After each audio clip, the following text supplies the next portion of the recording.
Qardaş və bacılarım, şeytan bizdən əl çəkməyib. O yorulmur, diqqətini itirmir, heç vaxt demir ki, bu qul salih quldur və salam, mən bundan əl çəkdim. Doğulduğumuz andan ruh bədənimizi tərk edən ana qədər o bizim üzərimizdə çalışır. Gündüz, gecə, aşkar, gizli, günahlarımızda, hətta ibadət anlarımızda belə. Biz Allahla görüşənə qədər o dayanmayacaq. Və bu fakt təkcə özü bizi sarsıtmağa kifayətdir. Çoxumuz düşünürük ki, yaşlananda, namaza başlayanda, böyük bir günahı tərk edəndə döyüş bitir. Amma döyüş yalnız ruh bədəndən çıxanda bitir. Rəvayət olunur ki, mömin ölüm yatağında olanda, otaq sakitləşəndə, nəfəslər ağırlaşanda, dünya gözlərdən silinəndə, şeytan son dəfə gələr. Qorxunc bir cildə yox, ən çox sevdiyimiz insanların cildində. Təsəvvür edək, biz uzanmışıq, köksümüz qalxıb enir, hər nəfəs biraz daha ağırdır.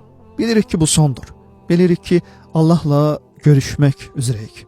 Qəlbimizdə qorxu ilə ümid toqquşur və qəfildən anamızı, atamızı, həyat yoldaşımızı, övladımızı görürük. Səsini tanıdığımız birini. Və o cildə deyilir, oğlum, qızım, İslam üzrə ölmə, başqa yol seç, hələ vaxt var. Subhanallah, o an nə qədər ağırdır. Çünki o vaxt bilik kifayət deyil, status kifayət deyil, insanların fikri kifayət deyil.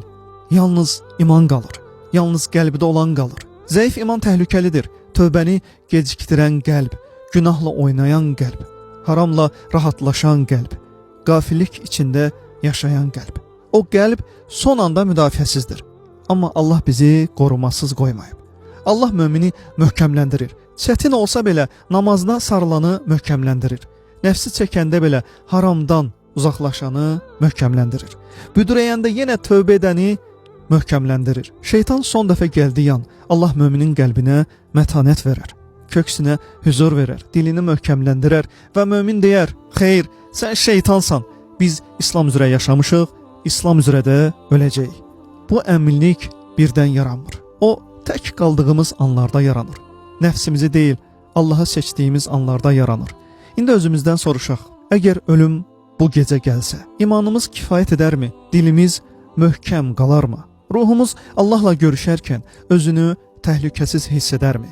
Şeytan səbirlidir, amma Allah daha güclüdür.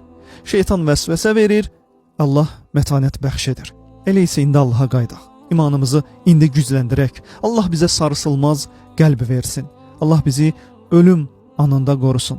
Allah bizə İslam üzrə ölməyi nəsib etsin. Əmin.